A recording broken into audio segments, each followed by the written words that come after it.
ஹாய்ல guys, இன்னைக்கு வீடியோவில் என்ன பார்க்க போகிறோன்னா பச்சை தக்காளி கார குழம்பு. அதுக்கு ஒரு பேனில் எண்ணெயை வச்சுக்கிறோம். எண்ணெயை சூடு பண்ணிக்கிறோம். வெந்தயத்தை போட்டுக்கிறோம். மீடியம் ஃப்ளேம்லேயே வச்சு அது நல்லா வறுக்கணும். அப்புறம் அதுக்கு முன்னாடி தேவையான விஷயங்கள்: அரை கிலோ பச்சை தக்காளி, 2 மீடியம் சைஸ் வெங்காயம், ஒரு கருவேப்பிலை கொத்து, 2 பச்சை மிளகா, 6 பூண்டு கட் பண்ணி வச்சுக்கணும். இதை ரெடியாக வச்சுக்கிட்டு ஒரு பேனில் எண்ணெயை வச்சு சூடு பண்ணி அதில் வெந்தயத்தை போடுங்க. நல்லா சூடானதுக்கப்புறம்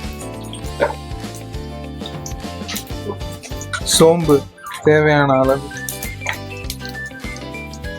ஜீரகம் தேவையான அளவு, பொரிஞ்சதுக்கப்புறம் வெட்டி வச்ச வெங்காயத்தை எடுத்து அப்படியே அந்த அதில் போடுறோம்.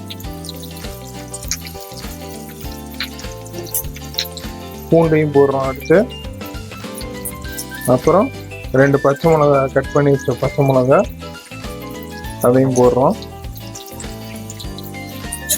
போட்டு நல்லா வதக்குறோம்.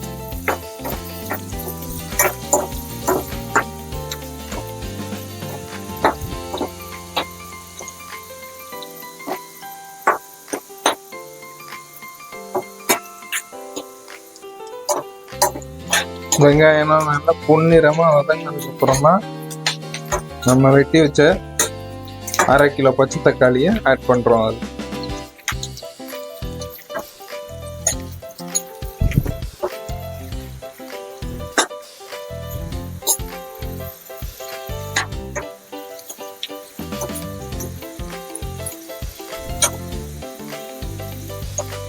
நல்லா வதக்கி விடணும். நல்லா கத்திரிக்காய் வதங்கணும் எண்ணெயில். அப்போதான் பச்சை வாடை அடிக்காம இருக்கும்.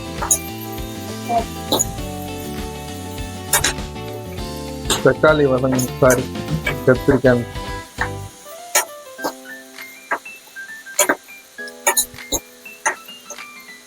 தக்காளி நல்லா பொன்னிறமா வதங்கணுங்க. தக்காளி நல்ல பொன்னிறமா வதங்கினதுக்கப்புறம் அரை டீஸ்பூன் மஞ்சத்தூள்,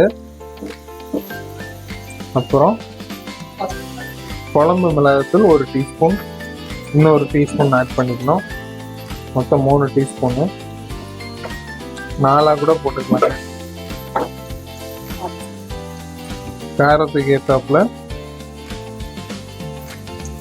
கொஞ்சம் உப்பு எடுத்து, கல் உப்பு ஆட் பண்ணிட்டு பெருங்காயத்தூள் எடுத்துக்கோங்க. அதில் ஒரு அரை டீஸ்பூன். நல்லா வதக்கி விடுங்க. போட்டு நல்லா கிளறி விடுங்க. நல்லா அந்த மசாலா சாரணும். இந்த தக்காளியில் நல்லா வதக்கி விடுங்க. கொஞ்சம் நல்லா பொன்னிறமா வதங்கினதுக்கப்புறம் லெமன் சைஸ்க்கு கொஞ்சம் புளி எடுத்து கரைச்சி அதை இதோட ஆட் பண்ணிக்கணும்.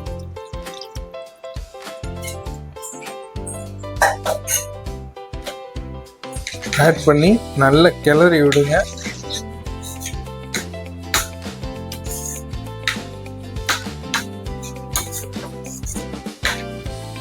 இப்பயே நமக்கு கொஞ்சம் கலர்ஃபுல்லா அந்த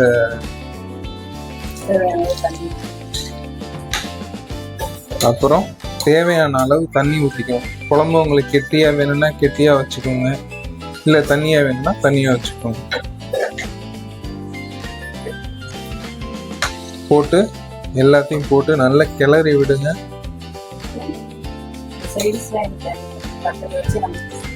ஸ்பெஷலாக இந்த டிஷ்ஷுக்கு பார்த்தீங்கன்னா சைடிஷ்லாம் எதுவும் தேவையில்லை. அதாவது தொட்டுக்கு எதுவும் செய்ய தேவையில்லை. தக்காளி வச்சே நம்ம சாப்பிட்டுக்கலாம். அந்த அளவுக்கு இந்த குழம்பு டேஸ்டாக இருக்கும். அவ்வளோதான். குழம்புக்கு தேவையான எல்லாத்தையும் ஆட் பண்ணியாச்சு. குழம்பு நல்லா கொதிச்சு இறங்குனா போதும். பச்சை தக்காளி குழம்பு, காரக்குழம்பு, பச்சை தக்காளி காரக்குழம்பு ரெடி.